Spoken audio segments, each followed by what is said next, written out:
എൻ്റെ ബ്ലഡിലുള്ളതാണ് ഭക്തി, എൻ്റെ ബ്ലഡിലുള്ളതാണ് തുള്ളൽ, എൻ്റെ ബ്ലഡിലുള്ളതാണ് കമ്മ്യൂണിസം. കാല് വിരലുകൾ ഇങ്ങനെ പിടിച്ചിട്ടാണ് നമ്മൾ നടക്കണം.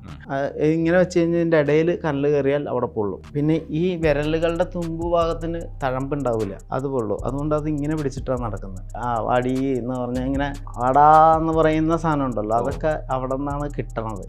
അവർക്ക് വോട്ട് ചെയ്ത് നമ്മൾ അവരുടെ അടിമയല്ല, ആരുടെയും അടിമയല്ല. നമ്മളൊരിക്കലും പ്രജയല്ല, നമ്മളെ ഭരിക്കുന്നവർ രാജാവുമല്ല. ഭരിക്കുകയല്ല, നയിക്കുകയാണ്. ഭരണം ഇനി വേണ്ടെന്നാണ് എൻ്റെ അഭിപ്രായം. ഞാൻ പുരാണം പഠിച്ചത് നാടകത്തിലൂടെ, ഞാൻ ഒന്നും സ്കൂളിൽ നിന്ന് പഠിച്ചിട്ടില്ല. പിന്നെ ചാരാ ഷാപ്പുകളിൽ നിന്നും ബാറുകളിൽ നിന്നും ജ്ഞാനികളുടെ പ്രഭാഷണങ്ങൾ ഒരുപാട് കേട്ടിട്ടുണ്ട്. ഇപ്പോഴും എനിക്ക് സാമ്പത്തികമായിട്ട് പ്രശ്നങ്ങൾ തന്നെയാണ്. പക്ഷേ അഞ്ചക്കള്ള കോക്കാൻ എന്ന് പറയുന്ന സിനിമ എന്നെ 2016 എത്തിച്ചു. നാഷണൽ ലെവലിൽ സംസാരിക്കപ്പെടും, ഇന്ന് വരെ ഒരു നടനം ചെയ്തിട്ടില്ല, എന്നാൽ ഞാനൊരു സ്വയംഭോഗം അങ്ങ് ചെയ്ത് കളയാമെന്ന് പറഞ്ഞിട്ടല്ല, കഥയ്ക്ക് അത് വളരെ അത്യാവശ്യമാണ്.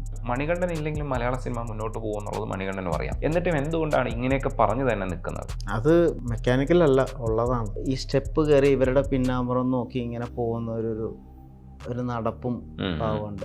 അതായിരുന്നു എൻ്റെ റെഫറൻസ്. അല്ല, അത് കലഹിച്ചും വിലപിച്ചും കരഞ്ഞും ഒക്കെ തന്നെയാണ്, അല്ലാതെ വേറെ ഒന്നും നിവർത്തിയില്ല. അതിനിപ്പോൾ പബ്ലിക്കലി പറയണ്ട എന്നുള്ളൊരു തീരുമാനം എടുത്തു. ഇത് കട്ട് പറഞ്ഞാൽ ഊരി വയ്ക്കുന്ന എൻ്റെ കോസ്റ്റ്യൂം മാത്രമാണ്, ഇതെൻ്റെ വ്യക്തിത്വമല്ല. ഗ്ലാസ് ദേവനും യക്ഷിയമ്മയും ഗന്ധർവനും ഭദ്രകാളിയൊക്കെ എല്ലാ ദിവസവും വൈകുന്നേരം വന്നു പോകുന്ന ഒരു വീടായിരുന്നു എൻ്റെ വീട്. പൊടി പിടിക്കണ്ട. പക്ഷേ ഈ നാട്ടിൽ നടക്കുന്ന കാര്യങ്ങൾ ഞങ്ങളെ ബാധിക്കുന്നതല്ല എന്ന് പറയുന്നത് തെറ്റാണ്, നമ്മളെ ബാധിക്കുന്നതാണ്. ഒരു പൗരബോധം ഇല്ല. അതെ അതെ. മണികണ്ഠൻ ആർ ആചാര്യാണ് നമുക്കപ്പോൾ. ഹായ് മണികണ്ഠൻ. നമസ്കാരം. ഈ അഞ്ചക്കള്ള കോക്കാൻ നന്നായി പോകുന്നുള്ള അഭിപ്രായം വരുന്നുണ്ട്. സിനിമ വൈകിട്ടേ എനിക്ക് കാണാൻ പറ്റുള്ളൂ. എങ്ങനെയാണ് റെസ്പോൺസ്, എങ്ങനെ വരുന്നു? എല്ലാവരും ഹാപ്പിയാണ്. ഇന്നിപ്പോൾ ഞാൻ റിലീസ് കണ്ടപ്പോൾ നമ്മളുടേതല്ലാത്ത ആളുകൾ വളരെ ഹാപ്പി ആയിട്ട് വന്ന് ജെന്യുവനായിട്ടുള്ള കുറേ റിവ്യൂസ് കിട്ടി. പിന്നെ നമുക്ക് കാണുമ്പോൾ നമുക്കറിയാമല്ലോ, നമ്മളുടെ സിനിമ എന്ന് പറഞ്ഞ് മുഖത്തൊരു സന്തോഷം ഫിറ്റ് ചെയ്യേണ്ട ഒരു അവസ്ഥ ഉണ്ടായില്ല. അതായത് ഓൾറെഡി സന്തോഷം ഉണ്ടായി. ഞാൻ ശരിക്കും പറഞ്ഞാൽ 7 വർഷത്തിനിടയിൽ എൻ്റെ കൈവിട്ട് പോയി ഞാനൊന്ന് കരഞ്ഞ സന്ദർഭം, അതായത് സന്തോഷം കൊണ്ട് കരഞ്ഞത്. എനിക്ക് ഇനിയൊരു ലൈഫ് ഉണ്ട് എന്ന് തോന്നിയൊരു ദിവസമാണ് ഇന്ന്. കുറച്ച് സ്ക്രീൻ ടൈം കൂടുതലുണ്ട്, പിന്നെ ഇമോഷൻസ് വർക്ക് ചെയ്യാനുണ്ട്, ഫൈറ്റ് ഉണ്ട്, കുറച്ച് പ്രാധാന്യം കിട്ടിയിട്ടുള്ള ഒരു പരിപാടി. സിനിമ കണ്ട ശേഷം ഞാൻ നേരിട്ട് അഭിപ്രായം പറയുന്നതായിരിക്കും. പക്ഷേ ഭ്രമയുഗത്തിലും വാലിബനിലും ഒക്കെ സ്പേസ് ഉണ്ട്. ഭ്രമയുഗം ഇപ്പോൾ തിയേറ്ററിൽ നന്നായിട്ട് ഓടുന്നുമുണ്ട്. ഒരുപക്ഷെ ഓടുന്ന വിജയിക്കുന്ന സിനിമകളുടെ ഭാഗമാവുന്നത് കുറച്ചുകൂടി ഒരു സന്തോഷമുള്ള കാര്യമാണ്. അതെ അതെ, തീർച്ചയായിട്ടും. ഇതിൽ എനിക്ക് തോന്നിയിട്ടുള്ള ഒരു കഥാപാത്രം എവിടെ നിന്ന് വന്നു, എന്തിനു വന്നു, എന്ത് ചെയ്തു, എങ്ങോട്ട് പോയി, ഇത്രയും കാര്യങ്ങൾക്ക് കൃത്യമായി ഒരു ആൻസറിങ് ചെയ്താൽ മാത്രമാണ് ആ കഥാപാത്രം സംസാരിക്കപ്പെടുക. അല്ലെങ്കിൽ ആ സിനിമയുടെ ടോട്ടാലിറ്റിക്ക്, ഞാനത് പരാതിയായിട്ട് പറയല്ല, അതാണ് അതിൻ്റെ ഒരു റിയാലിറ്റി എന്ന് എനിക്ക് തോന്നുന്നു. എൻ്റെ ഒരു ഒബ്സർവേഷനിൽ എനിക്ക് അങ്ങനെ തോന്നിയിട്ടുള്ളത്. അപ്പോൾ അങ്ങനെ എവിടെ നിന്ന് വന്നു, എന്തിനു വന്നു, എന്ത് ചെയ്തു, എങ്ങോട്ട് പോയി എന്ന് പറയുന്ന കഥാപാത്രങ്ങൾ എനിക്ക് വിരലെണ്ണാവുന്നേ ഉള്ളൂ. ആ വിരലെണ്ണാവുന്ന കഥാപാത്രങ്ങൾ പ്രേക്ഷകരും എണ്ണിയിട്ടുള്ള കഥാപാത്രങ്ങളാണ്. കമ്മട്ടിപ്പാടമാണെങ്കിലും, വർണ്ണിത്തിലാശങ്ക, അലമാര, കാർബൺ, അതേപോലെ ഇപ്പോൾ അഞ്ചക്കള്ള കോക്കാൻ, പിന്നെ ഭ്രമയുഗം ഒരു വലിയ ഹിറ്റാണ്. എന്താ പറയുക, അതിനകത്ത് മമ്മൂക്കയുടെ പെർഫോമൻസ്, അതിൻ്റെ മേക്കിങ്, അതിൻ്റെ മ്യൂസിക് എല്ലാം ചർച്ച ചെയ്യപ്പെട്ടു. അതിൻ്റെ ഒപ്പം തീർച്ചയായിട്ടും ഞാനും ചർച്ച ചെയ്യപ്പെട്ടു. ഞാൻ ഒട്ടും പ്രതീക്ഷിക്കാത്തൊരു, എന്നുവെച്ചാൽ അത്രയും സ്പേസ് ഇല്ലല്ലോ. അത് നമ്മൾ ഒന്ന് ആ സ്വഭാവം, ആ സിനിമയുടെ സ്വഭാവം ഇതാണ് എന്ന് പറയാൻ ഒരു സിനിമയ്ക്ക് വേണ്ടിയിട്ട് ഉപയോഗിച്ചിട്ടുള്ള ഒരു ക്യാരക്ടറാണത്.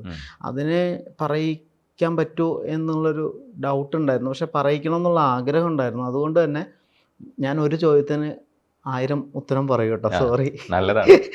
എനിക്ക് ചേട്ടൻ പണി കുറയും. മണികണ്ഠൻ സംസാരിക്കുന്നത് എനിക്ക് എപ്പോഴും കേൾക്കാൻ ഇഷ്ടമാണ്. ഇന്റർവ്യൂസ് ഒക്കെ കണ്ടിട്ടുള്ള ആളാണ്. അപ്പോൾ എന്നോട് എൻ്റെ സംവിധായകൻ പുള്ളി പറഞ്ഞപ്പോൾ ഇങ്ങനെ, ബ്രോ ഇത് ഇത്ര ഉള്ളൂ, ചെറിയൊരു പരിപാടിയാണ്, പക്ഷെ അതിനകത്ത് എന്തെങ്കിലും ചെയ്യാനുണ്ട്, അത് ബ്രോക്ക് ആലോചിക്കാം എന്ന് പറഞ്ഞു. അപ്പോൾ ഭ്രമം, ഭയം, കാമം, ഈ 3 ഇമോഷൻസ് വർക്ക് ചെയ്യണം, അത് ഈ കുറഞ്ഞ സ്പേസിൽ. അപ്പോൾ അതെന്ത് ചെയ്യാമെന്ന് ആലോചിച്ചപ്പോൾ, ഒന്ന് നമ്മൾ റെഫറൻസ് എടുത്ത് നോക്കുമ്പോൾ നെടുമുടി വേണുചേട്ടൻ കോഴിത്തമ്പുരാൻ എന്ന് പറഞ്ഞ ഒരു ക്യാരക്ടർ ചെയ്തിട്ടുണ്ട്. അത് ഏത് പടം എന്ന് എനിക്കറിയില്ല. ഭരത് ഗോപി സാറാണ് അതിൽ ലീഡ് ചെയ്തിട്ടുള്ളത്. അപ്പോൾ ഒരു പ്രായമായ തറവാട്ടിലൊരു സ്ത്രീ, കല്യാണം കഴിക്കാത്ത ഒരു സ്ത്രീ, ആ സ്ത്രീയുമായിട്ട് ഒരു അവിഹിതം ഉണ്ടാക്കിയിട്ട് ആ സ്ത്രീയുടെ സഹോദരൻ ശങ്കരടി ചേട്ടനാണ്. അദ്ദേഹം ഇല്ലാത്ത സമയത്ത് വീട്ടിൽ ചെന്നിട്ട് അവരുമായിട്ടൊരു ശൃംഗാരം ഉണ്ടാവുന്നു. അവർ തട്ടുംപുറം കാണിക്കാമെന്ന് പറഞ്ഞ് പോകുമ്പോൾ ഈ സ്റ്റെപ്പ് കയറി ഇവരുടെ പിന്നാമ്പുറം നോക്കി ഇങ്ങനെ പോകുന്ന ഒരു നടപ്പും ഭാവമുണ്ട്. അതായിരുന്നു എൻ്റെ റെഫറൻസ്. അതിലെ ശൃംഗാരം ഉൾക്കൊണ്ടിട്ട് അതിനകത്ത് ഭയം, ഭ്രമവും കൂടി മിക്സ് ചെയ്യാൻ പറ്റുമോ എന്നൊക്കെ ഉള്ളൊരു ശ്രമമൊക്കെ നടത്തി. പക്ഷെ അതെനിക്ക് അതേ രീതിയിൽ തന്നെ എനിക്ക് 1-2 പേര് വിളിച്ച് പറഞ്ഞു, ആ കുറഞ്ഞ സ്പേസിൽ ഈ 3 ഇമോഷൻസ് തരാൻ കഴിഞ്ഞിട്ടുണ്ട് നിങ്ങൾക്ക്. അതേപോലെ ജയരാജ് സാറിനെ ആടുജീവിതത്തിൻ്റെ ഫംഗ്ഷനിൽ കണ്ടപ്പോൾ അദ്ദേഹം പറഞ്ഞു.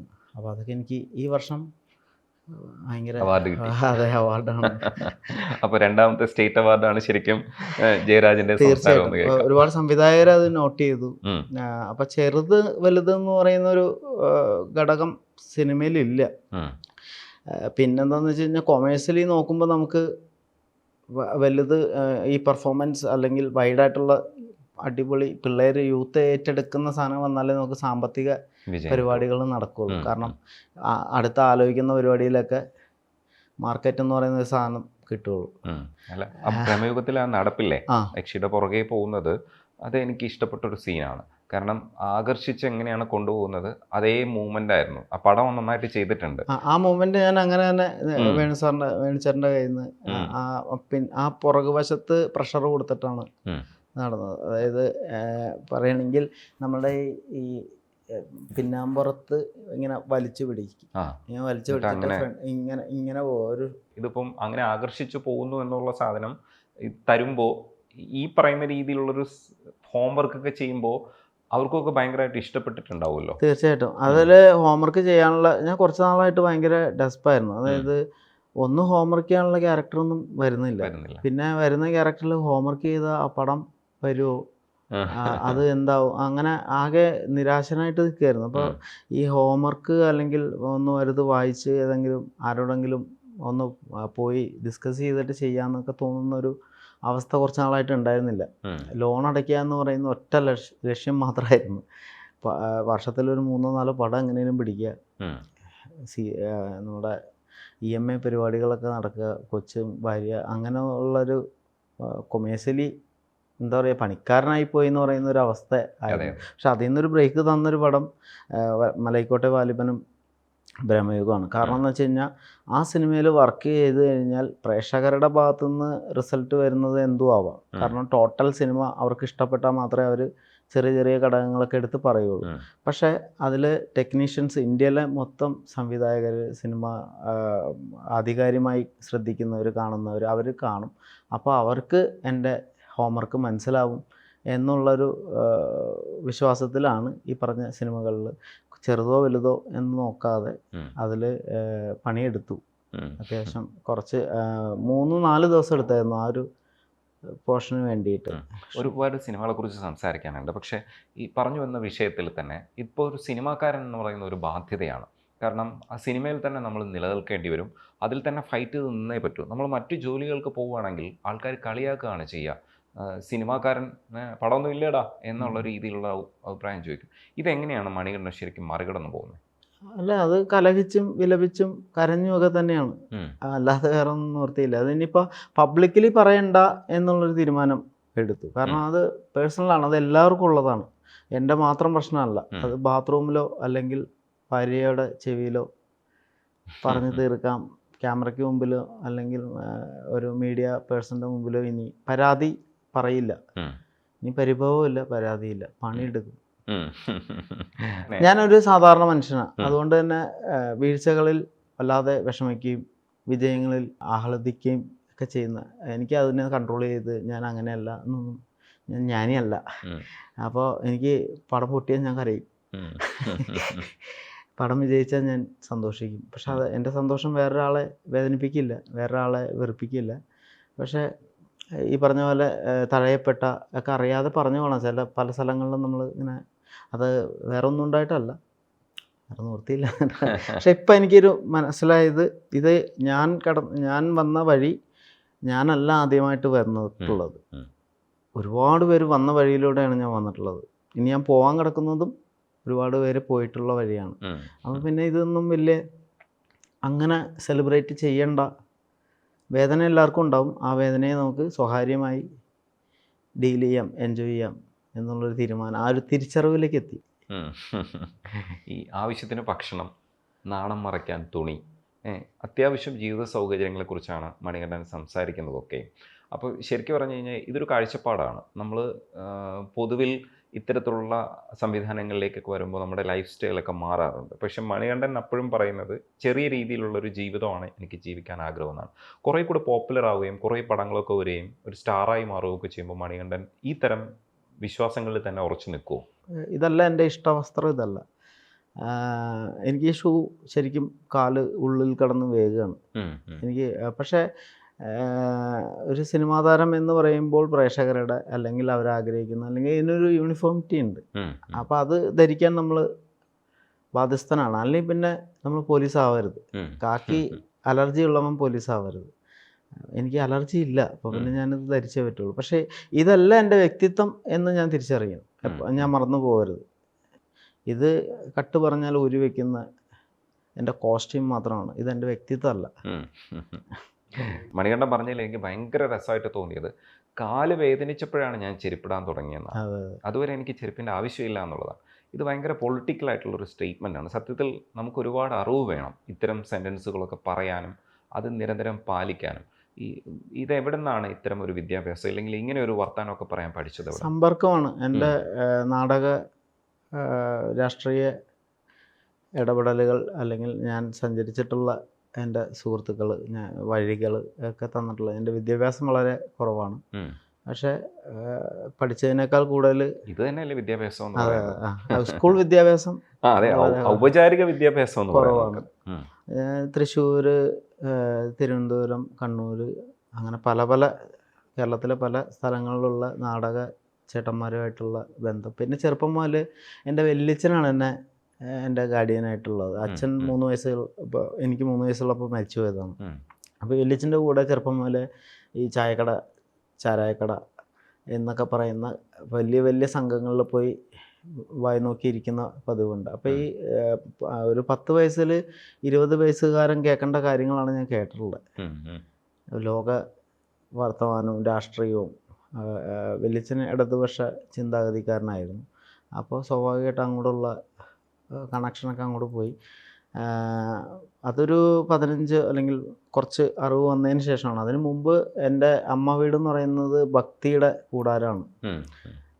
ഗ്ലാസ് ദേവനും യക്ഷിയമ്മയും ഈ പറഞ്ഞ ഗന്ധർവനും ഭദ്രകാളിയൊക്കെ എല്ലാ ദിവസവും വൈകുന്നേരം വന്നു പോകുന്ന ഒരു വീടായിരുന്നു എൻ്റെ വീട്.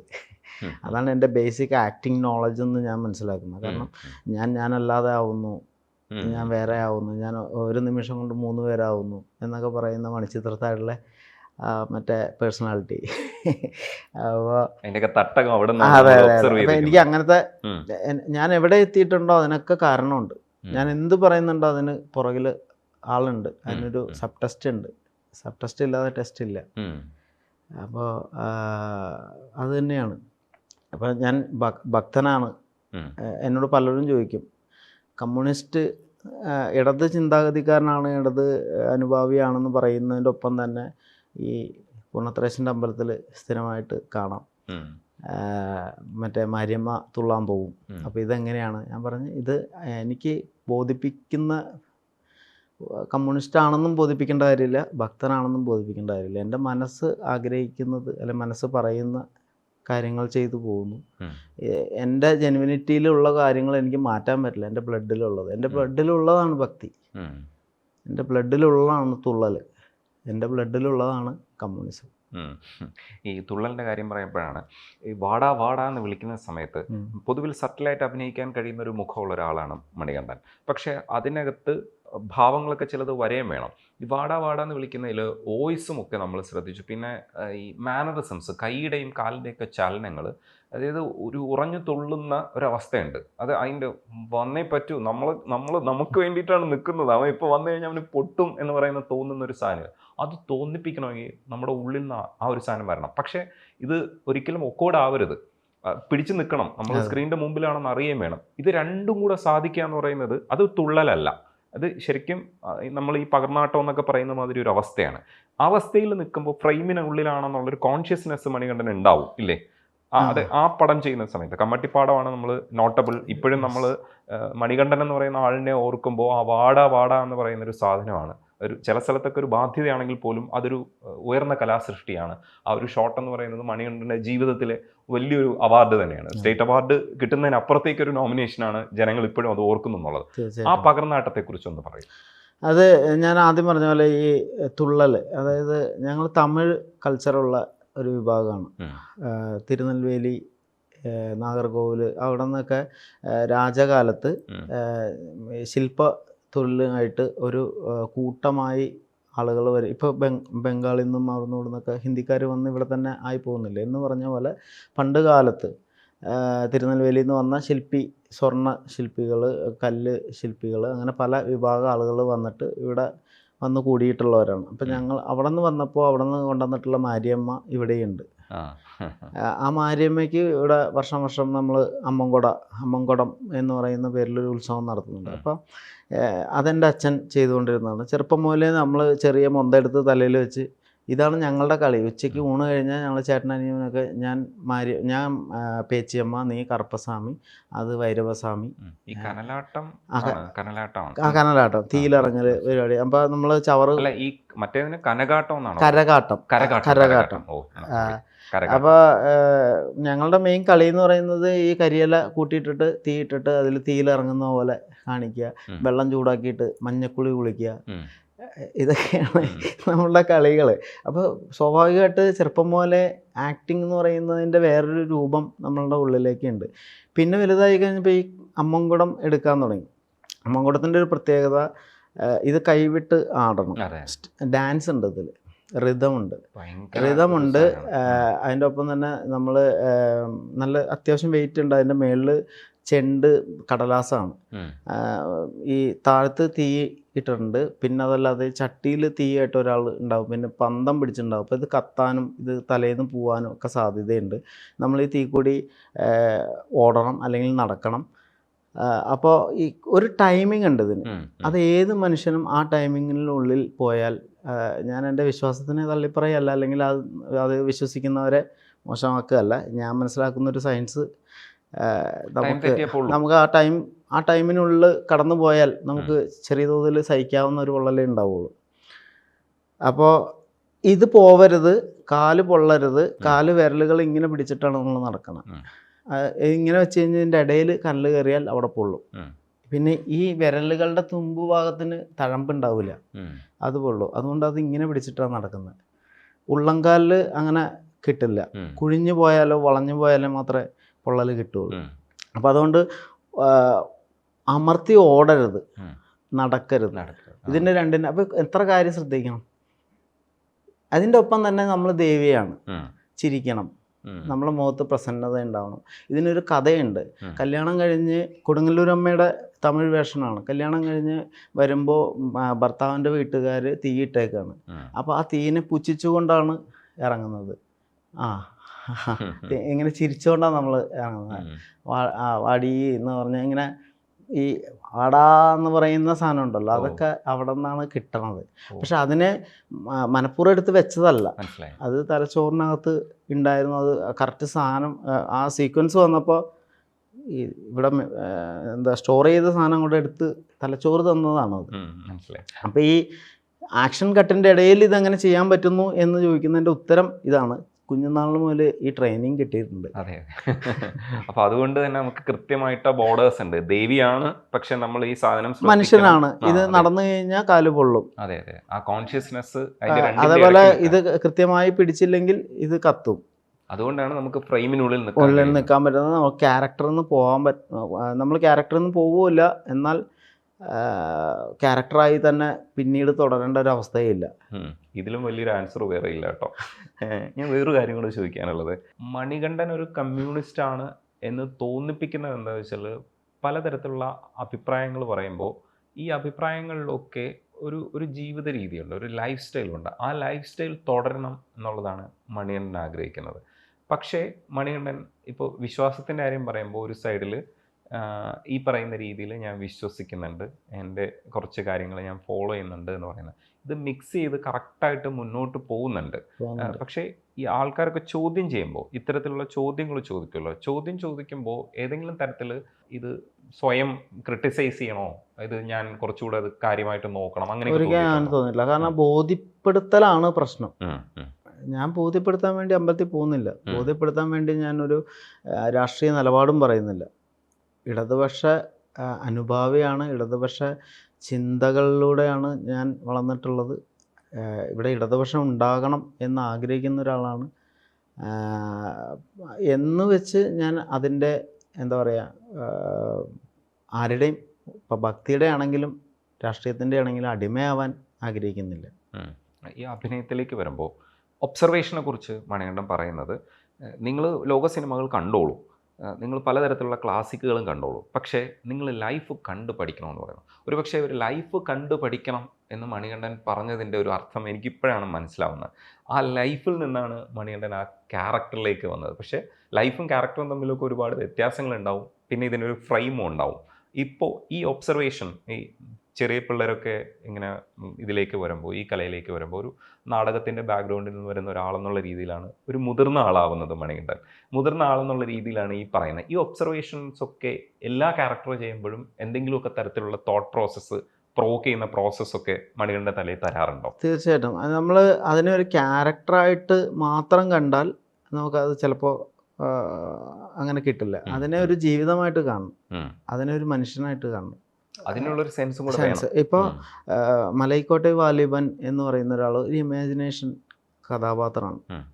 അതൊരു മുത്തശ്ശി കഥയിലെ സംവിധായകനും എഴുത്തുകാരനും കൂടി ഉണ്ടാക്കിയിട്ടുള്ള അവരുടെ സ്വപ്നലോകത്തിലെ ഒരു കഥാപാത്രം. അതിനെ സ്വപ്നമായിട്ട് തന്നെ കാണാതെ ആ സ്വപ്നത്തിനൊരു ജീവിതമുണ്ട്. സ്വപ്നത്തിൽ നിന്ന് വന്ന ആ വാലിബൻ എന്ന് പറയുന്ന ആൾക്കൊരു ജീവനുണ്ട്. ആ ജീവൻ കൊടുക്കുക എന്നുള്ളതാണ് ആക്ടറിൻ്റെ ഉത്തരവാദിത്തം, അല്ലെങ്കിൽ നമ്മളുടെ പണി. അപ്പോൾ അതിന് നമുക്ക് ഈ പറഞ്ഞ വായനയോ അല്ലെങ്കിൽ മറ്റ് ജീവിതങ്ങളെ കാണാനും കേൾക്കാനുമുള്ള മനസ്സ്, അഡാപ്റ്റ് ചെയ്യാനുള്ള മനസ്സ്, ലൈഫുകളെ സ്വീകരിക്കാനുള്ള ഒരു മനസ്സ് ആക്ടർക്ക് ഉണ്ടാവണം. ഇൻസ്റ്റിറ്റ്യൂട്ടിൽ പോയാൽ മാത്രം അത് നടക്കില്ല. അത് കണ്ണും കാതും അതിൻ്റേതായ രീതിയിൽ തുറന്ന് തന്നെ പിടിക്കണം.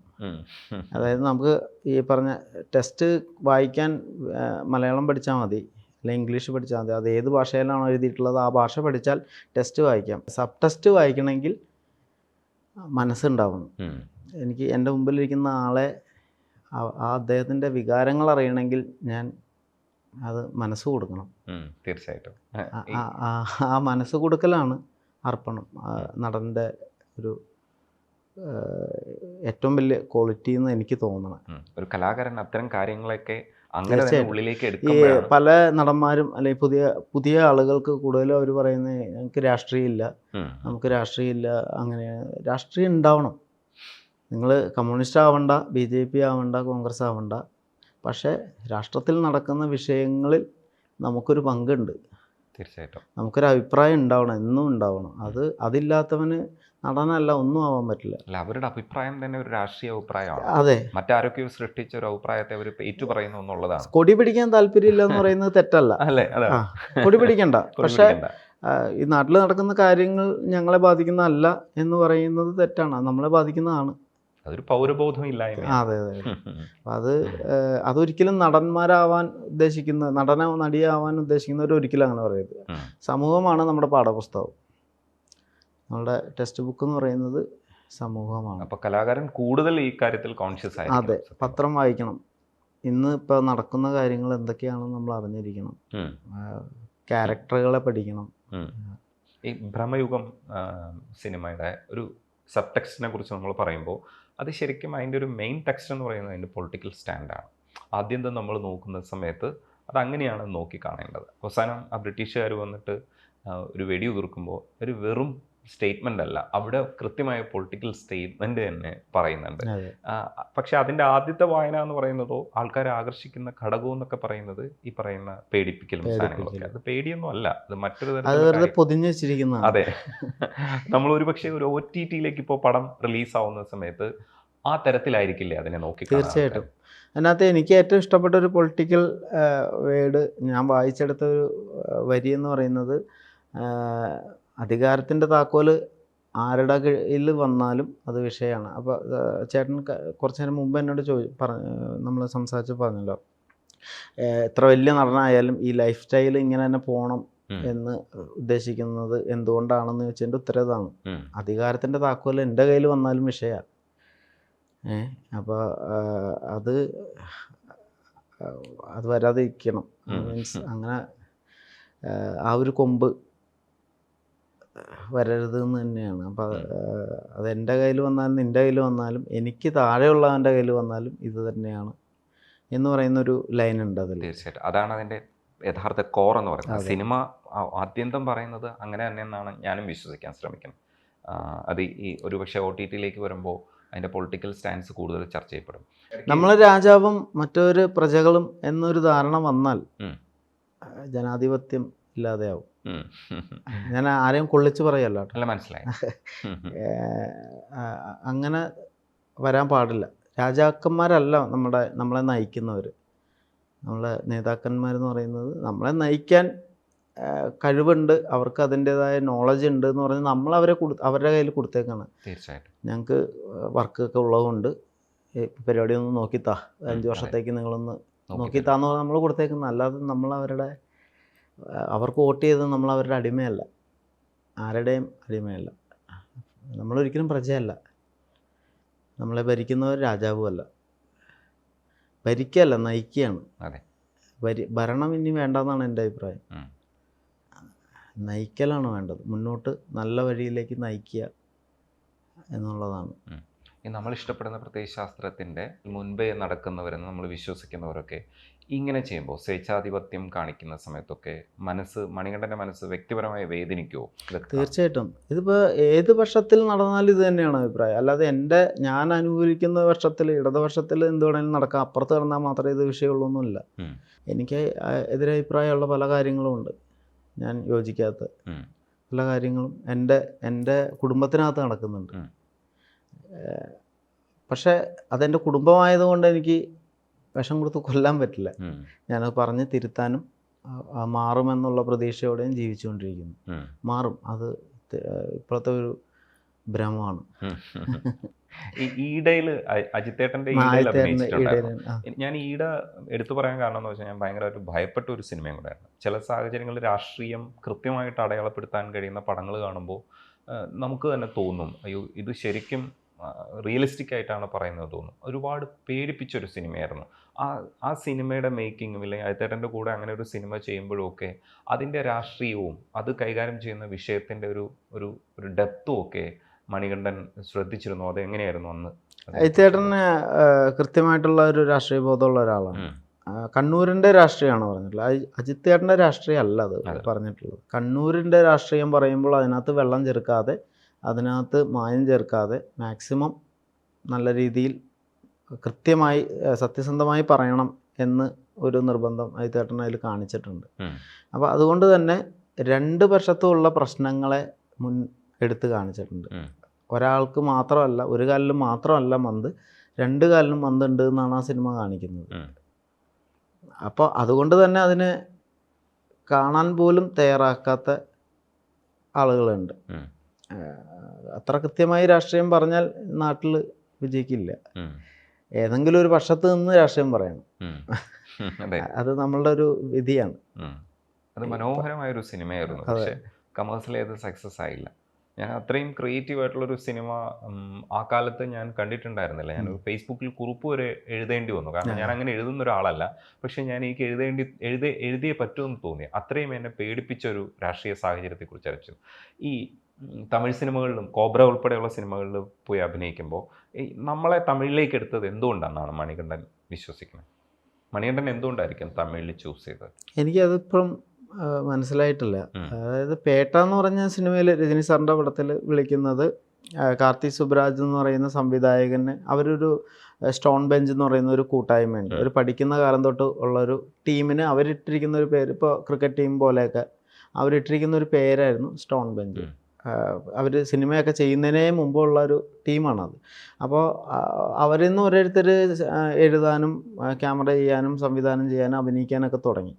അങ്ങനെ അവരൊരു വലിയ പ്രൊഡക്ഷനായി മാറി. അതിനകത്ത് കാർത്തി സുബ്രാജ് രജനി സാറിനെ വെച്ച് പടം ചെയ്യുന്നു. അപ്പോൾ ആ സമയത്ത് ഇവരുടെ ഗ്യാങ് കണ്ടിട്ടുള്ളൊരു പടം കമ്മട്ടിപ്പാടം കണ്ടു. അതിനകത്ത് അവർക്ക് ഈ ക്യാരക്ടറിനെ ഭയങ്കര ഇഷ്ടമായി. അപ്പോൾ ഈ ക്യാരക്ടർ അവരുടെ സിനിമയിൽ ഉണ്ടാവണം എന്നുള്ളൊരാഗ്രഹം. അല്ലാതെ ആ നടൻ അവിടെ എന്തെങ്കിലും സംഭവിപ്പിക്കണം എന്നുള്ള രീതിയിലല്ല അവർ വിളിച്ചിട്ടുള്ളത്. എന്നെ അതിനകത്ത് ഉണ്ടാവണം എന്ന് അവർക്കൊരു ഇഷ്ടം തോന്നിയിട്ട് വിളിച്ചതാണ്. അവർ പറഞ്ഞതും ഇങ്ങനെയാണ്. പൈസ വളരെ കുറവാണ്. രജനി സാറിൻ്റെ കൂടെയുള്ള 3-4 പേരിൽ ഒരാളാണ്. സ്ക്രീൻ സ്പേസും കുറവായിരിക്കും. ഇങ്ങനെയാണ്. അപ്പം നിങ്ങൾക്ക് വേണമെങ്കിൽ താല്പര്യമുണ്ടെങ്കിൽ ചെയ്യാം. അപ്പം നമ്മൾ അതിനെ ഒരു എന്താ പറയുക, രജനീകാന്ത് എന്ന് പറയുന്ന ഒരാളെ സിനിമ കാണാൻ തുടങ്ങുന്ന എല്ലാവർക്കും രജനീകാന്ത്, കമലഹാസൻ, മോഹൻലാൽ, മമ്മൂട്ടി, അമിതാഭ് ബച്ചൻ, ഷാരൂഖ് ഖാൻ, അമീർ ഖാൻ ഇവരൊന്നും ഒഴിവാക്കാൻ പറ്റില്ല. ഇവരെയൊക്കെ ഒന്ന് അടുത്ത് കാണാൻ കിട്ടുക എന്ന് പറയുന്നത് തന്നെ യഥാർത്ഥത്തിൽ ഒരു സിനിമാ നടൻ ആദ്യം ആവുന്നത് സിനിമാ പ്രേമിയായിരിക്കും. എന്നിട്ടേ അവൻ നടനാവുള്ളൂ. നടനാവുമ്പോൾ അവൻ്റെ പ്രേമം കുറയും. പിന്നെ എങ്ങനെയെങ്കിലും ജീവിക്കണം എന്നുള്ളത് അവർ തമാശയ്ക്ക് പറഞ്ഞാണ്. പ്രേമം കുറഞ്ഞാൽ ഒന്നിലും നിൽക്കാൻ പറ്റില്ല. പ്രേമം ഉണ്ടെങ്കിൽ അൾട്ടിമേറ്റ് പ്രേമം തന്നെയാണ്. ഇപ്പോഴും സിനിമയോടുള്ള ഭ്രമവും പ്രേമവും ഒക്കെ തന്നെയാണ് നിന്നു പോകുന്നത്. അപ്പോൾ രജനി സാറിൻ്റെ കൂടെ 10-40 ദിവസം നിൽക്കുക എന്ന് പറയുന്നതായിരുന്നു എനിക്ക് ആ സിനിമ എടുക്കാനുള്ള കാരണം.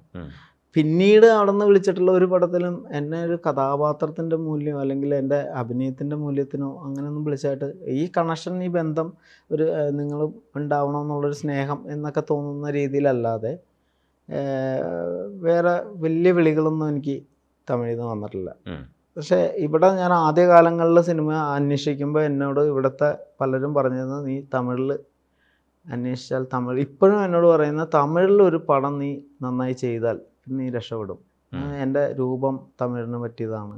അതെ, ഈ മുഖഭാവവും ഒക്കെ തമിഴ് ആർട്ടിസ്റ്റുകളെ കൂടുതൽ ഉപയോഗിക്കാറുണ്ട് ഇത്തരത്തിലുള്ള സ്പേസിൽ, അല്ലെങ്കിൽ തമിഴിൽ അത്തരത്തിലുള്ള പടങ്ങൾ കൂടുതൽ ഉണ്ടാവുന്നുണ്ട്.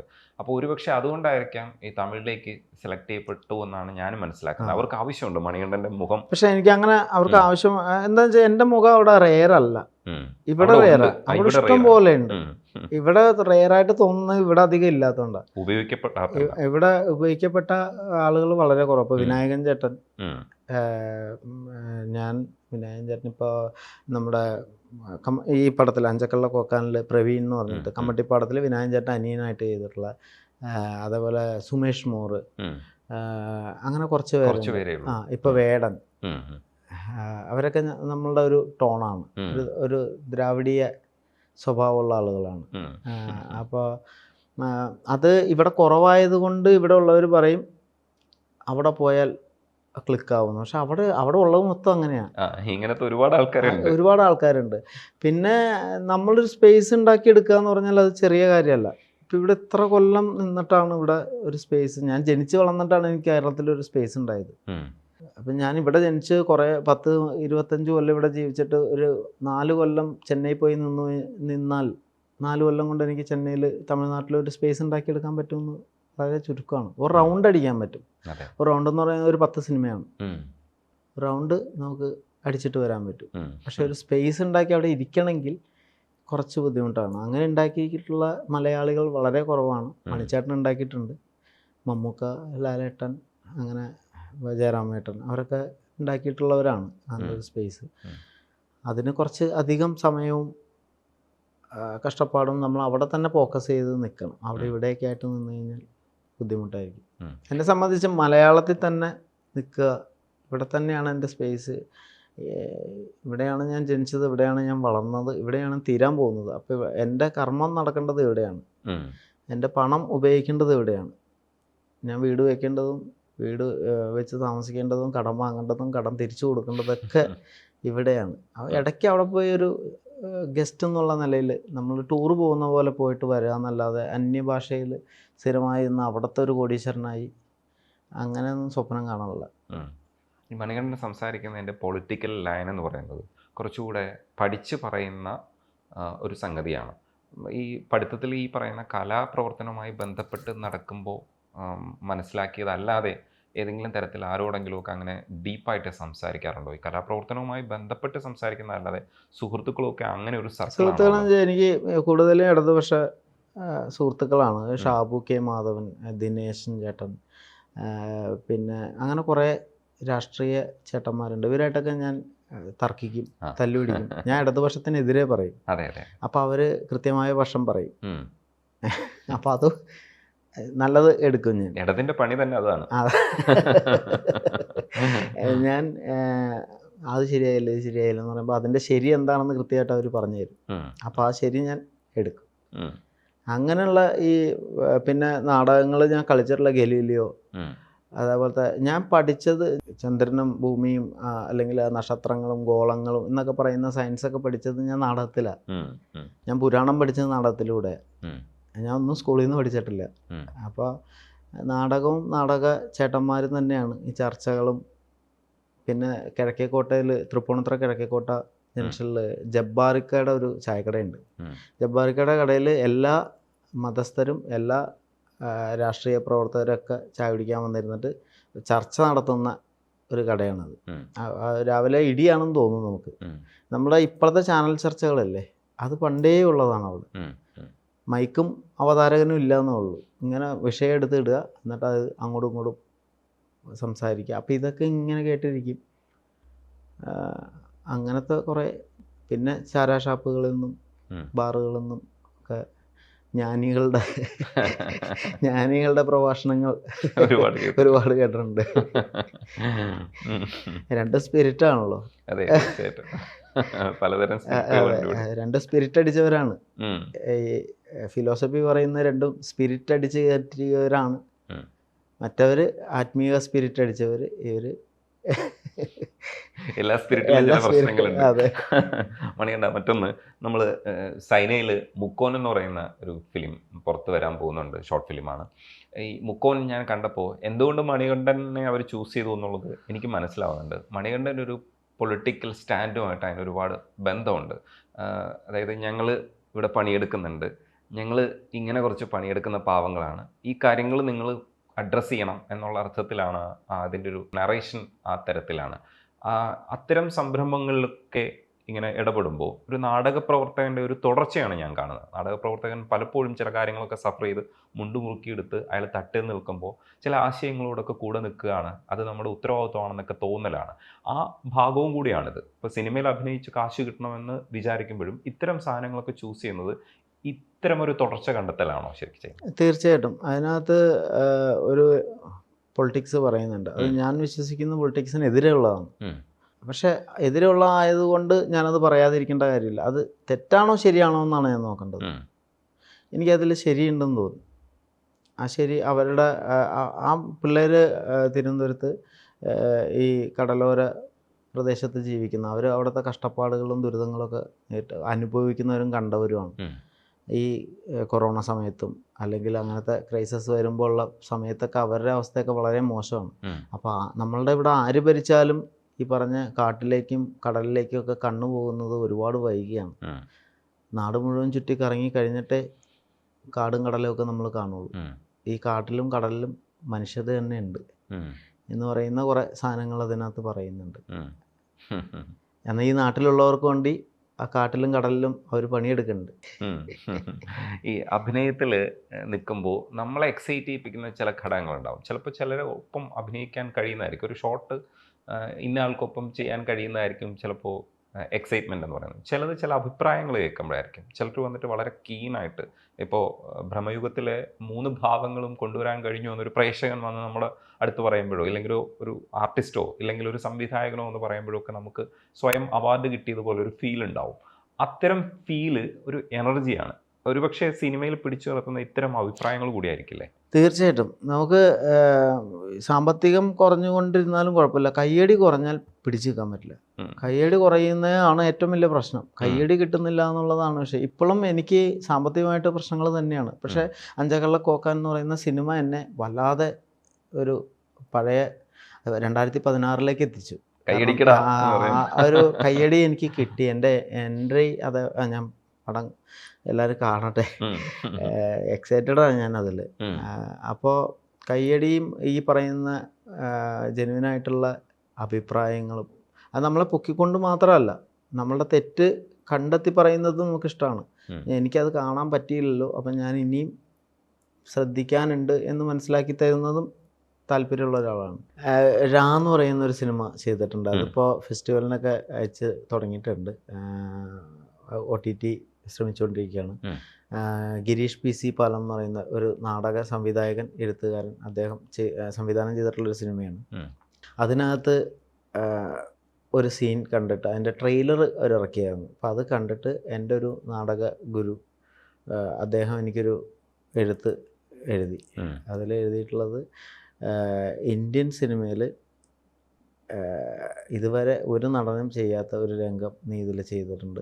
അതിനുള്ള ധൈര്യം നിനക്ക് കിട്ടിയത് നീ ചെളിയിൽ ചവിട്ടി നിൽക്കുന്നതുകൊണ്ടാണ് എന്ന് പറഞ്ഞ്, ആ ചെളി നിൻ്റെ വളമാണ്, മറക്കാതിരിക്കുക എന്ന് പറഞ്ഞ് എനിക്കൊരു അത് ആ രംഗം വേറൊന്നുമല്ല, ഇയാളൊരു സൈക്കോ ആയിട്ടുള്ളൊരു ആളാണ്, രാത്രി ഉറക്കമില്ലാത്ത ആളാണ്. അപ്പോൾ സ്വയംഭവം ചെയ്യുന്നൊരു രംഗം ലൈവായിട്ട് കാണിക്കുന്നുണ്ട് അതിൽ. അപ്പോൾ അത് ഡിമാൻഡഡ് ആണ്. അല്ലാതെ ഞാനത് ഇങ്ങനൊരു സീൻ കാണിച്ചു കഴിഞ്ഞാൽ അത് ശ്രദ്ധിക്കപ്പെടും, അല്ലെങ്കിൽ എനിക്കൊരു നാഷണൽ ലെവലിൽ സംസാരിക്കപ്പെടും, ഇന്നേ വരെ ഒരു നടനം ചെയ്തിട്ടില്ല, എന്നാൽ ഞാനൊരു സ്വയംഭവം അങ്ങ് ചെയ്ത് കളയാമെന്ന് പറഞ്ഞിട്ടല്ല. കഥയ്ക്ക് അത് വളരെ അത്യാവശ്യമാണ്. ആ ക്യാരക്ടറിൻ്റെ സ്വഭാവം, അയാളുടെ മനസ്സിൻ്റെ അകത്ത് കിടക്കുന്ന ഡിപ്രഷൻ എത്രത്തോളമാണ് എന്ന് കാണിക്കുന്നതും, ആ തൊട്ടടുത്ത് തന്നെ കൂട്ടുകാരൻ പേടിച്ച് വിറച്ച് കൂട്ടുകാരൻ കിടക്കുന്ന ആ ട്രെയിലർ കണ്ടാൽ അറിയാൻ പറ്റുക ഇവൻ എന്തായി കാണിക്കണം എന്നുള്ളൊരു പേടി, ഏത് നിമിഷവും എന്തും ചെയ്യും എന്ന് പറയുന്ന രീതിയിലുള്ള ഒരാളാണ് ഞാൻ ചെയ്തിട്ടുള്ള ഒരു ക്യാരക്ടർ, ക്രിസ്റ്റി എന്ന് പറയുന്ന ഒരു ക്യാരക്ടർ. അപ്പം അത് കണ്ടിട്ട് എനിക്ക് വന്നിട്ടുള്ള അഭിപ്രായം, അത് എന്നെ ഭയങ്കരമായിട്ട് ആ വാക്കുകൾ, അപ്പം നമ്മൾ പണിയെടുത്താൽ അത് റിസൾട്ട് ഉണ്ടാവും ഉറപ്പായിട്ടും. ഇത് തന്നെ കാബോഡി സ്ക്രിപ്പ് എന്ന് പറയുന്ന മലയാള സിനിമയിൽ ആണ് ജസ്റ്റ് ഇങ്ങനെ ഇത് കാണിച്ചിട്ടുള്ളത്, അല്ലാതെ മറ്റൊരു സിനിമയിൽ ഞാൻ കണ്ടിട്ടില്ല. പിന്നെ ഇടുക്കി ഗോൾഡ് ചെറിയൊരു തമാശയ്ക്ക് വേണ്ടിയിട്ട് ഒരു ഭാഗം ഉൾപ്പെടുത്തിയിട്ടുണ്ടെന്നേ ഉള്ളൂ. ബാക്കി ഒരു പടത്തിലും അത് അങ്ങനെ പറഞ്ഞിട്ടുമില്ല. ഇതിനകത്ത് അതിൻ്റെ ഒരു തീവ്രത മനസ്സിലാക്കുന്ന, തമാശയല്ലത്, അതിൻ്റെ ഒരു തീവ്രത മനസ്സിലാക്കിക്കുന്ന ഒരു രംഗമാണ്. അയാൾക്ക് ഉറങ്ങാൻ വേണ്ടിയാണ് ചെയ്യുന്നത്. അതെ, അത് പടം ഇറങ്ങുമ്പോൾ നമുക്ക് കൂടുതൽ മനസ്സിലാക്കാമെന്ന് വിചാരിക്കുന്നുണ്ട്. അതേപോലെ തന്നെ പല സ്റ്റേറ്റ്മെൻറ്റ്സിലും ഉള്ളത്, മറ്റുള്ളവർ വരയ്ക്കുന്ന കളങ്ങളിൽ നമ്മൾ നിൽക്കരുത്, പക്ഷെ നമുക്കൊരു എത്തിക്സ് ഒക്കെ ഉണ്ടാവണം, എന്നാൽ ആരോടും അത്തരത്തിലുള്ള വിധേയത്വം പാടില്ല. ഇതൊക്കെ മണികണ്ഠൻ പറയുമ്പോഴും മണികണ്ഠൻ ഒരു ചെറിയ സ്ക്രീൻ സ്പേസിൽ നിൽക്കുന്ന ഒരു ആർട്ടിസ്റ്റാണ്. ഈ ആർട്ടിസ്റ്റ് ഈ സമയത്ത് ഇത് പറഞ്ഞു കഴിഞ്ഞാൽ മണികണ്ഠൻ ഇല്ലെങ്കിലും മലയാള സിനിമ മുന്നോട്ട് പോകുമെന്നുള്ളത് മണികണ്ഠനും അറിയാം. എന്നിട്ടും എന്തുകൊണ്ടാണ് ഇങ്ങനെയൊക്കെ പറഞ്ഞു തന്നെ നിൽക്കുന്നത്? അത് മെക്കാനിക്കലല്ല, ഉള്ളതാണ്. ഞാനൊന്നും ഈ പറഞ്ഞ പോലെ എൻ്റെ ബ്ലഡിലുള്ളതല്ലാത്ത വേറെ ഒന്നും ഒരു പഞ്ചിനായിട്ട് പറയുന്ന ഒന്നുമില്ല. ആ ധൈര്യം എനിക്ക് അവിടെ ഉണ്ട്. അത് ഈ പറഞ്ഞ പോലെ ബേസ്മെൻറ്റ് സ്ട്രോങ് ആയിരിക്കും, സ്ട്രോങ് ആയിരിക്കും നിൽക്കുന്ന. എനിക്ക് പൈസ ഉണ്ടായപ്പോൾ, അല്ലെങ്കിൽ കമ്മട്ടിപ്പാടത്തിന് ശേഷം പൈസ ഒക്കെ വന്ന് വീടൊക്കെ വയ്ക്കുന്ന ആലോചന വന്നപ്പോൾ എന്നോട് പല ഉപദേശങ്ങളും വന്നത്, ഒന്ന് നാട്ടിൽ നിൽക്കരുത്, പിന്നെ ഫ്ലാറ്റ് എവിടെയെങ്കിലും എടുത്താൽ മതി എന്നാണ് പറഞ്ഞത്. ഞാൻ പറഞ്ഞവരെ മോശപ്പെടുത്തല്ല, അവരെൻ്റെ നന്മ ഓർത്തിട്ട് തന്നെ പറഞ്ഞിട്ടുള്ള, അവരുദ്ദേശിക്കുന്ന ഒരു നന്മ, അതായത് ശല്യപ്പെടുത്തലോ അല്ലെങ്കിൽ ഈ പറഞ്ഞ നമ്മളുടെ ദാരിദ്ര്യം മറ്റുള്ളവരറിയലോ, അല്ലെങ്കിൽ നമുക്ക് പടമില്ലാത്ത സമയത്ത് ഈ കുത്തുവാക്കുകൾ, നമ്മൾ മേളിലാണെങ്കിൽ ആരും കുത്താൻ വരില്ല, താഴത്താണെങ്കിൽ കുത്തൊക്കെ കിട്ടും. ഞാൻ കവലയിൽ പോയി നിന്ന് ചായ കുടിക്കുമ്പോൾ കുത്തും, എന്താ ഈ തീർന്നോ, കാറ് വിറ്റോ എന്നൊക്കെ ചോദിക്കും. ഞാൻ സൈക്കിളിനും സ്കൂട്ടറിനൊക്കെ വരുമ്പോൾ കാർ എന്താ കൊടുത്തോ എന്ന് ചോദിക്കും, വളരെ സ്നേഹത്തോടെയൊക്കെ ചോദിക്കും. അപ്പോൾ ആ കുത്തലൊക്കെ കെട്ടാതിരിക്കാൻ വേണ്ടിയിട്ടാണ് അവർ പറയുന്നത്, നീ വേഗം ഇവിടെ നിന്ന് എന്നിട്ട് വന്നാൽ മതി, അമ്മയെ നോക്കിയാൽ മതി, ഉത്സവത്തിനൊക്കെ വന്ന് എല്ലാവരെയും കണ്ട് ചിരിച്ച് സന്തോഷമായിട്ടൊക്കെ പോയാൽ മതി, ഇവിടെ തന്നെ കിടന്ന വില പോകട്ടോ എന്ന് പറഞ്ഞപ്പോഴും ഞാൻ പോയില്ല. എനിക്ക് മണ്ണിൽ ചവിട്ടി നിൽക്കണം, എൻ്റെ മണ്ണിൽ തന്നെ നിൽക്കണം എന്നുള്ളത് എൻ്റെ ഒരു നിലപാടാണ്. അതുകൊണ്ട് ഞാൻ 3.5 സെൻറ്റ് സ്ഥലം ഒരു ചെറിയ വീടും വാങ്ങിച്ചിട്ട് ഇന്നും ആ കുത്തും തലോടലും ഒക്കെ നേരിട്ട് കൊണ്ട് അനുഭവിച്ച് ഷെയർ ചെയ്ത് കൊടുത്തു വാങ്ങി തന്നെ പോണത്. അപ്പോൾ ആ ഒരു ബലമാണ് ഈ ഇങ്ങനെ പറയാനുള്ളത്. നാളെ എന്ത് സംഭവിച്ചാലും എനിക്ക് ഒന്നും അങ്ങനത്തെ ഒരു വിഷയമില്ല. അതേപോലെ തന്നെ ഈ മണ്ണിൽ ചവിട്ടണമെന്ന് പറയുമ്പോൾ അതൊരു ഫിലോസഫിക്കൽ വേർഡാണ്. പക്ഷെ അതിനപ്പുറത്തേക്ക് റിയലി മണ്ണിൽ ചവിട്ടുമ്പോൾ വിനായകനൊരു റിയലി മണ്ണിൽ ചവിട്ടുമ്പോൾ അതൊരു പര്യായമാണ്. അതെ അതെ, അങ്ങനെ ഒരു സാധനം ഉണ്ട്. അത് നമ്മുടെ മനസ്സിൽ അങ്ങനെ ഒരു സാധനമാണ്. റിയലി മണ്ണിൽ തെറ്റിപ്പോയതല്ല അല്ലേ? അതെ അതിന്റെ ഒരു ചെറിയ മിനിച്ചർ വേഷമാണത്. ഓ, അങ്ങനെ ഒരു സാധനം ഇതിന്റെ എക്സ്ട്രീമാണത് മറ്റേത്. അത് തന്നെ, അത് ചോദിക്കുമ്പോൾ മണ്ണിൽ ചവിട്ടുമ്പോൾ ഫിസിക്കലി മണ്ണിൽ ചവിട്ടുമ്പോൾ ഒരു സുഖം, അല്ലെങ്കിൽ നമ്മുടെ മനസ്സിനകത്തൊരു കുളിര് അങ്ങനെയൊക്കെ തോന്നുമോ? തീർച്ചയായിട്ടും. ഈ ഞാൻ പറഞ്ഞല്ലോ, എൻ്റെ ചെറുപ്പകാലങ്ങൾ തോപ്പിൽ എന്ന് പറയുന്ന കണ്ണംകുളങ്ങര, തൃപ്പൂണിത്തുറ കണ്ണംകുളങ്ങര തോപ്പിൽ ഭാഗത്താണ്. കല്ലുവെച്ച കാട്, തോപ്പിൽ പുഴയും ചെളിയും ഈ പറഞ്ഞ പാടത്തൊക്കെ കളിച്ചും വീണും ഉരുണ്ടും ഒക്കെ നടന്നിട്ടുള്ള ഒരാളാണ്. മണ്ണിൻ്റെ സുഖം രുചി അറിഞ്ഞ് തന്നെ വന്നിട്ടുള്ള ഒരാളാണ്. അപ്പോൾ എൻ്റെ വീട്ടിലേക്ക് വരുന്ന വഴിയിൽ കുറച്ച് സ്ഥലമുണ്ട്. അവിടെ എന്തെങ്കിലും പൂച്ചെടിയോ പരിപാടിയോ ഇപ്പോൾ ഗ്യാപ്പ് കിട്ടുമ്പോൾ കാട് പിടിച്ചിട്ടുണ്ടാവും. വെട്ടി ക്ലീൻ ചെയ്തിട്ട് പുതിയ എന്തെങ്കിലും വെക്കും. പിന്നെ ഞാൻ ഷൂട്ടിനൊക്കെ പോയി വരുമ്പോൾ വീണ്ടും അത് കാടായിട്ടുണ്ടാവും.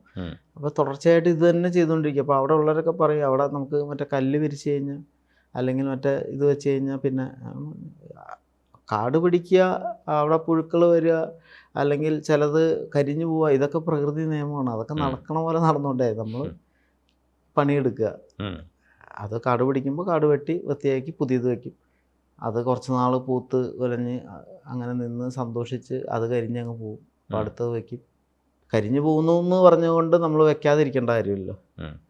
അപ്പോൾ മണ്ണിൽ ചവിട്ടുന്ന അല്ലെങ്കിൽ മണ്ണുമായിട്ട് ബന്ധപ്പെട്ട് നടക്കുന്നത് ഈ രണ്ടർത്ഥത്തിലും എനിക്ക് സന്തോഷമുള്ള കാര്യം. ഞാൻ ഫിലോസഫിയായിട്ടും മണ്ണെന്ന് പറയുന്ന ആ ഒരു സത്യസന്ധത, അല്ലെങ്കിൽ ആ ഒരു സാധാരണത്വം, ആ ജെനുവിനിറ്റി, ഇതും അതല്ലാതെ നമ്മളുടെ ആരോഗ്യപരമായിട്ടും രാവിലെ ചെരുപ്പിടാതെ നടക്കുക എന്ന് പറയുന്ന ഒരു സുഖമുള്ളൊരു കാര്യമാണ്. ചെറിയ വൈബ്രേഷൻ.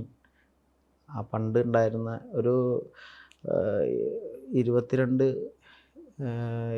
വയസ്സ് വരെ ചെരുപ്പ് എനിക്കൊരു വിഷയമാണ്. ഞാൻ ചേട്ടൻ ആദ്യം പറഞ്ഞ പോലെ എൻ്റെ കാല് അങ്ങനെ പെട്ടെന്നൊന്നും വേദനിക്കുന്നതല്ല. ഇപ്പോഴും എൻ്റെ കാലിൻ്റെ അടി ഈ വണ്ണത്തിൽ തഴമ്പുണ്ട് എനിക്ക്. അതുകൊണ്ട് തന്നെ ഞാൻ തീയിലൊക്കെ ഇറങ്ങുന്ന ഒരാളാണ്. ഈ മാരിയമ്മയുടെ ഇതിൽ ഞാൻ അത്യാവശ്യം നടന്നു തന്നെ പോകുന്നതാണ്. പെർഫോമറാണ്. എനിക്ക് ഇതിൻ്റെ ടൈമിങ്ങും ഇതിൻ്റെ കാര്യങ്ങളും അറിയാം.